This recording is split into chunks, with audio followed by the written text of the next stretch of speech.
চতুর্থ শ্রেণী বাংলাদেশ ও বিশ্ব পরিচয়। তো আজকে আমরা সমাধান করব এই 5 পৃষ্ঠা, তারপরে সমাধান করব 6 পৃষ্ঠা, তারপরে সমাধান করব 7 পৃষ্ঠা এবং 8 পৃষ্ঠা। তো আজকে আমরা এই 8 পৃষ্ঠা পর্যন্ত সমাধান করব। আগের ভিডিওতে আমি 5 পৃষ্ঠা পর্যন্ত এই 4 পৃষ্ঠা পর্যন্ত ভিডিও দেখিয়েছি। তো আজকে আমি এই 5 পৃষ্ঠা থেকে ভিডিও শুরু করব। তো চলো ভিডিওটি শুরু করা যাক। তো দেখো এখানে আছে, এখানে আমাদের 4টি ছবি দেওয়া আছে পরিবেশের, ঠিক আছে। তো এই যে এখানে ক নাম্বারে বলেছে উপরে ছবিগুলো পর্যবেক্ষণ করো, মানে আমরা উপরে ছবিগুলো দেখব এবং দেখার পর এই 1 নাম্বার ছবিতে কি দূষিত হচ্ছে এবং কিভাবে সেটি দূষিত হচ্ছে এখানে লিখব। 2 নাম্বার ছবিতে কি দূষিত হচ্ছে এবং কিভাবে দূষিত হচ্ছে সেটা আমরা এখানে লিখব। 3 নাম্বার ছবিতে কি দূষিত হচ্ছে আর কিভাবে দূষিত হচ্ছে সেটা এখানে লিখব। তো চলো আমরা উত্তরটি দেখে নেওয়া যাক। তো দেখো এখানে কি দূষিত হচ্ছে আর কিভাবে দূষিত হচ্ছে। প্রথম ছবিতে লিখবা বায়ু বায়ু বাতাস, আর কিভাবে দূষিত হচ্ছে যানবাহন এবং কলকারখানার কালো ধোঁয়ার মাধ্যমে।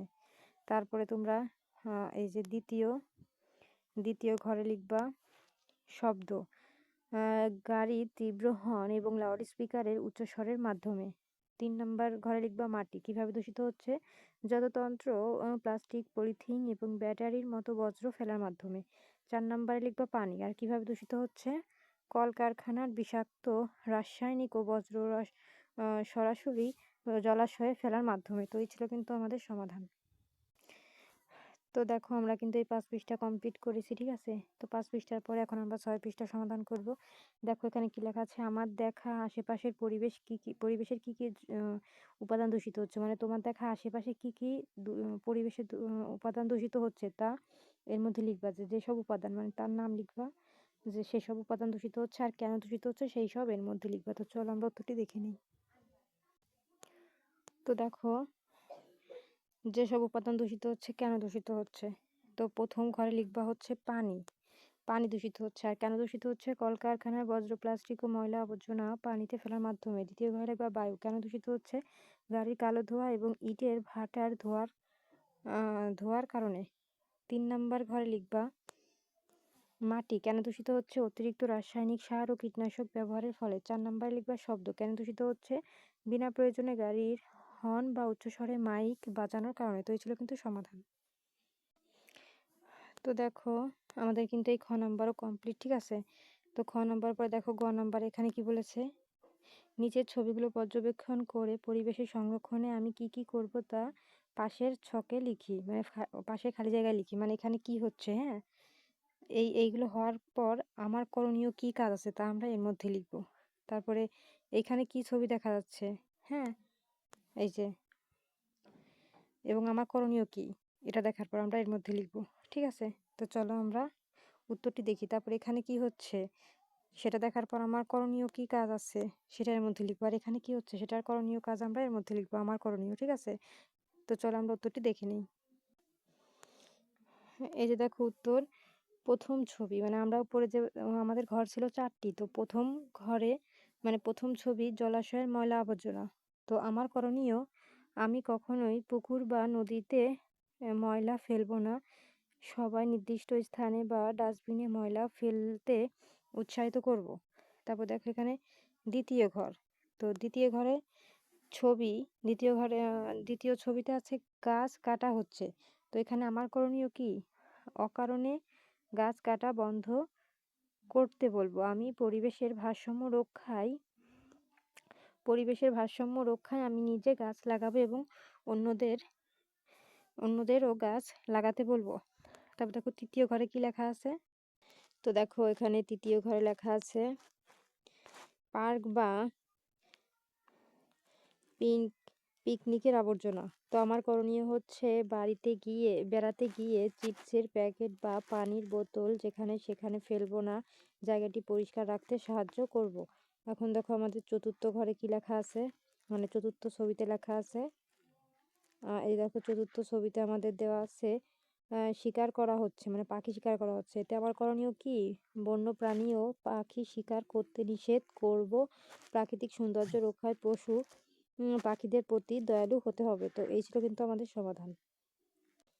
তো দেখো আমাদের কিন্তু এই ছবি, প্রথম ছবি, দ্বিতীয় ছবি, তৃতীয় ছবি, এই যে চতুর্থ ছবি, প্রত্যেকটির উত্তর কিন্তু আমি দেখিয়েছি, ঠিক আছে। তো এখন আমরা ঘ নাম্বারে দেখবো কি লেখা আছে।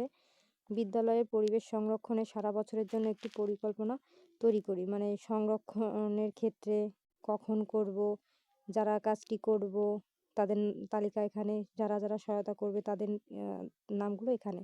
তো চলো আমরা উত্তরটি দেখে নিই। তো দেখো, সংরক্ষণের ক্ষেত্রে বিদ্যালয়ের আঙিনা, আমাদের শ্রেণী শিক্ষক, বৃক্ষরোপণ, বাগান করা। তো এগুলো হচ্ছে সংরক্ষণের ক্ষেত্র। আর কখন করব? প্রতি সপ্তাহে, প্রতিদিন, বর্ষাকালে, শীতকালে। তো যারা করবে তো তাদের তালিকা এখন দেখাই। তো দেখো, এই যে যারা কাজটি করবে আর যারা সহায়তা কে কে করবে। আমরা শিক্ষার্থীরা, বিদ্যালয়ের পরিচ্ছন্নতা কর্মী, শিক্ষক, আমার সহপাঠীরা, আমরা সবাই মিলে কৃষি ক্লাব বা শিক্ষার্থীরা। সহায়তা কে কে করবে? বিদ্যালয়ের পরিচ্ছন্ন কর্মী ও শিক্ষক, আমাদের শ্রেণী শিক্ষক, প্রধান শিক্ষক ও মালি, কৃষি শিক্ষা বা মালি। তো এই ছিল কিন্তু সমাধান। তো দেখো, আমাদের কিন্তু 7 পৃষ্ঠাও কমপ্লিট। এখন আমরা চলে যাব 8 পৃষ্ঠায়। এখানে দেখো টিক চিহ্ন আছে। তো প্রথমে বলা আছে, নিচের কোনটি পরিবেশকে সতেজ ও আরামদায়ক করে? সঠিক উত্তর কি হবে? গ, গাছপালা। 2 নাম্বার, বায়ু দূষণের কারণ কোনটি? সঠিক উত্তর নগরায়ন। তারপরে খ নাম্বার আছে, এই যে সঠিক শব্দ দিয়ে শূন্যস্থান পূরণ করো। তো চলো আমরা সঠিক শব্দ দিয়ে শূন্যস্থান পূরণ করি। তারপরে 3 নাম্বার আছে, সত্য হলে তার পাশে দন্তের স, আর মিথ্যা হলে তার পাশে মি লিখবো। মানে এগুলো সত্য হলে আমরা এখানে দন্তের স লিখবো, আর মিথ্যা হলে মি লিখবো। তো চলো আমরা এই খ আর গ এর উত্তর একসাথে দেখে নিই। তো এই দেখো আমাদের প্রশ্ন, প্রাকৃতিক জ্বালানি মজুদ অফুরন্ত, এই যেটা হবে উত্তর অফুরন্ত নয়। 2, পাহাড় ও গাছ কাটার ফলে পরিবেশের ক্ষতি বা ভূমিধস হয়, যে কোনো একটা দিবা। 2টাই উত্তর হয়, যে কোনো একটা দিলেই এনাফ। 3 নাম্বার, মাটি ছাঁকনির মতো কাজ করে, বৃষ্টির পানিকে বিশুদ্ধ বিশুদ্ধ করে, আর না হলে লিখবা পরিষ্কার করে। ঠিক আছে, 2টাই উত্তর হয়, যে কোনো একটা দিলেই এনাফ। তো আমাদের খ নাম্বার উত্তর কমপ্লিট। এখন আমরা গ নাম্বারের সত্য মিথ্যা দেখব। দেখো, এখানে লেখা আছে 1 নাম্বারে, উপকূলীয় অঞ্চলে বাদ দিয়ে চিংড়ি চাষ করলে মাটির লবণাক্ততা কমে যায়। এটা হবে মিথ্যা, তাই মিল দিয়েছে। 2 নাম্বার, প্লাস্টিকের বোতল জলাশয়ে ফেললে পানি দূষণ হয়। এটা সত্য, তাই দন্তের স দিয়েছে। সৌরশক্তি ব্যবহার পরিবেশের জন্য ক্ষতিকর। এটা মিথ্যা, তাই মি দিয়েছে। 4 নাম্বার, প্রাকৃতিক পরিবেশের সংরক্ষণ আমাদের কর্মকাণ্ডের উপর নির্ভর করে। তাই এটা সত্য, তাই দন্তের স দিয়েছে। তো এটাই ছিল কিন্তু আমাদের সমাধান। তো দেখো, আমরা কিন্তু খ এবং গ এর ক্ষয়ের শূন্যস্থান এবং গ এর সত্য মিথ্যা কমপ্লিট করেছি। এখন আমরা ঘ আর নম্বরের উত্তরগুলো দেখব। ঘ নাম্বারে আমাদের সংক্ষিপ্ত প্রশ্ন আছে, তো আমরা সংক্ষিপ্ত প্রশ্নের উত্তর দেখব, এবং নাম্বারে বড় প্রশ্নের উত্তর দেখব। তো চলো আমরা এই উত্তরগুলো দেখে নিই। তো এই দেখো আমাদের উত্তর। এখানে কিন্তু শুধু উত্তর দেওয়া, তোমরা আবার প্রশ্ন ভেবো না। এখানে শুধু উত্তর লেখা আছে।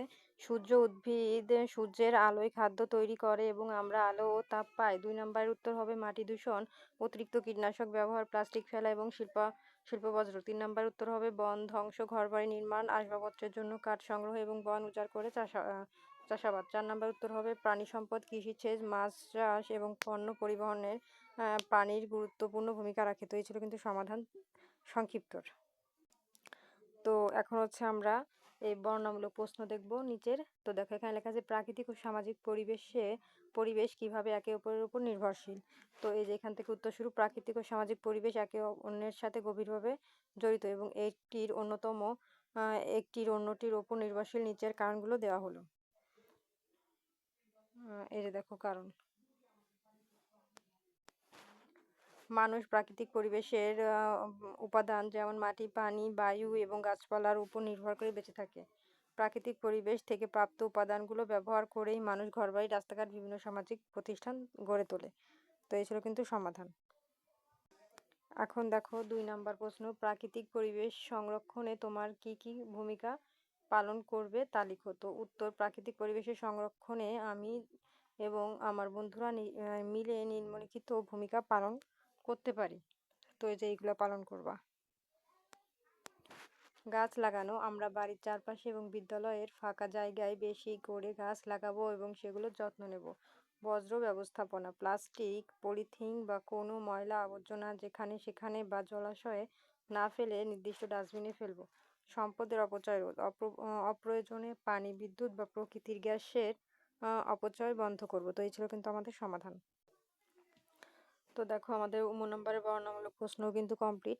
তো আজকের মতন এই পর্যন্তই। পরবর্তীতে এই 2 অধ্যায় ভিডিও দেখার জন্য অবশ্যই সাবস্ক্রাইব মাই চ্যানেল।